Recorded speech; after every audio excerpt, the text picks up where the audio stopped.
તે થાય પણ બનાવ મારી બહુ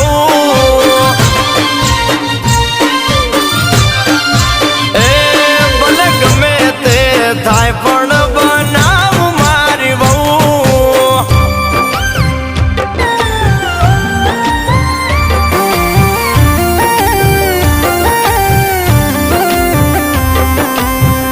ભૂલ થઈ ગઈ મારાથી, પ્લીઝ મને માફ કરી દે. તું તારી માને વાત નહીં કરે તો કોણ કરે?